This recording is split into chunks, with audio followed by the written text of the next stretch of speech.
여러분, 오늘은 마치 우리가 탐정이 된 것처럼 아주 흥미로운 미스터리를 하나 파헤쳐 볼까 합니다. 바로 한국 돼지고기 산업에 숨겨진 이 생산성의 비밀에 대한 이야기입니다. 자, 그럼 본격적으로 사건 속으로 들어가 보죠. 오늘 우리가 풀어야 할 가장 근본적인 질문입니다. 도대체 왜 한국의 양돈 산업은 세계 최고 수준과 비교했을 때 뒤처지고 있는 걸까요? 이 그래프를 한번 보세요. 이게 지금 상황을 아주 적나라하게 보여주거든요. MSY, 이건 뭐냐면 어미 돼지 3마리가 1년에 시장에 내다 파는 돼지가 몇 마리 나는 건데 한국은 17.6마리예요. 근데 미국은 거의 25마리, 세계 최고하는 덴마크는 25마리가 넘죠. 와, 이 차이 정말 어마어마하지 않나요? 좋아요. 그럼 첫 번째 단서를 따라가 보죠. 가장 먼저 의심이 가는 용의자는 바로 농장의 규모입니다. 보통 생각하기에 농장이 크면 클수록 더 효율적일 것 같잖아요. 과연 정말 그럴까요? 근데 여기서 정말 재미있는 사실이 드러납니다. 바로 규모의 역설인데요. 보세요. 작은 농장들은 새끼 돼지를 오밀조밀 잘 키워요. 생존율이 높다는 거죠. 근데 애초에 낳는 새끼 수가 적어요. 반대로 큰 농장들은요. 새끼는 정말 많이 낳는데 너무 많아서 그런지 제대로 돌보질 못해서 생존율은 또 뚝 떨어집니다. 그러니까 작은 농장이든 큰 농장이든 어느 쪽도 완벽한 정답이 아니었던 거예요. 사건은 점점 더 미궁으로 빠집니다. 아니, 그럼 농장 크기가 핵심 문제가 아니라는 거잖아요? 그럼 대체 진짜 범인은 누구일까요? 자, 이제부터가 중요합니다. 여기서 우리가 결정적인 증거, 이른바 스모킹 건을 찾아낼 거거든요. 두 가지 핵심 숫자를 한번 보시죠. 먼저 PSY라는 게 있습니다. 이건 농장의 잠재력이라고 생각하시면 쉬워요.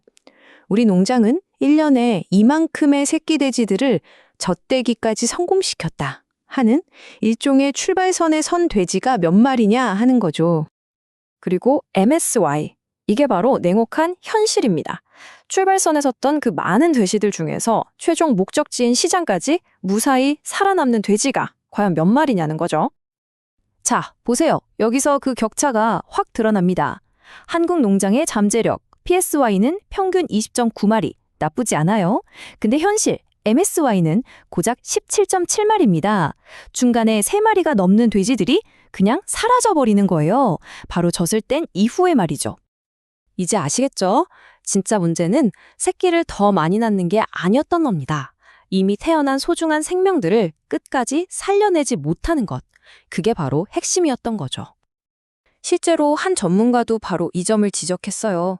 다들 몇 마리 낳았냐는 번식 성적에만 목을 메고 있는데 정작 그 새끼들을 시장에 나갈 때까지 잘 키워내는 기술이나 관리는 따라가지 못하고 있다는 겁니다.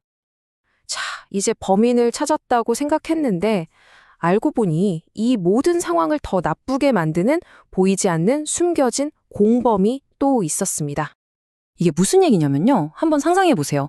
컨베이어 벨트가 계속 돌았다 멈췄다를 반복하는 공장이 있다고 쳐요. 이게 제대로 돌아가겠어요? 그런데 놀랍게도 많은 항공 농장들이 딱 이런 상황이라는 겁니다. 이 데이터를 보면 정말 깜짝 놀라실 거예요. 국내 농장의 무려 83%가 매달 출하하는 돼지 수의 편차가 40%가 넘는데요. 이건 뭐 생산량이 매달 롤러코스터를 타는 거나 마찬가지죠. 그리고 이런 불안정성이 뭘 만들어내냐? 바로 최악의 악순환을 만듭니다. 생산 흐름이 불규칙하니까 어떨 땐 돼지들이 갑자기 몰려서 막 비좁아지고 그럼 당연히 스트레스 받고 병도 잘 걸리고 결국 죽는 돼지들이 많아지겠죠. 이 구조적인 문제가 우리가 아까 찾았던 범인, 바로 그 낮은 생존율의 뒤에 숨어있던 진짜 공범이었던 셈입니다. 좋습니다. 이제 범인도 찾았고 그 뒤에 숨어있던 공범까지 다 밝혀냈어요. 그럼 이제 이 길고 긴 미스터리를 어떻게 해결해야 할까요? 과연 해결의 열쇠는 어디 있을까요? 사실 해결책은 어떤 마법 같은 비법 하나가 아니에요. 생각의 판을 완전히 바꿔야 하는 거죠. 이제 몇 마리 낳았냐가 아니라 몇 마리나 살렸냐에 집중해야 하고요. 들쭉날쭉하던 생산 흐름도 최대한 안정적으로 만들어야 합니다. 그리고 당연히 젖된 어린 돼지들을 건강하게 키우는 기술을 더 발전시켜야겠죠. 저기 덴마크 같은 곳은 아예 젖 먹는 기간을 늘려서 새끼들을 더 튼튼하게 키운다고 하잖아요. 이런 것도 좋은 방법이 될 수 있을 겁니다. 결국 우리가 던져야 할 질문은 바로 이게 아닐까요? 우리에게 가장 중요한 돼지는 과연 막 태어난 그 새끼 돼지일까요? 아니면 온갖 어려움을 이겨내고 시장까지 무사히 도착한 바로 그 돼지일까요?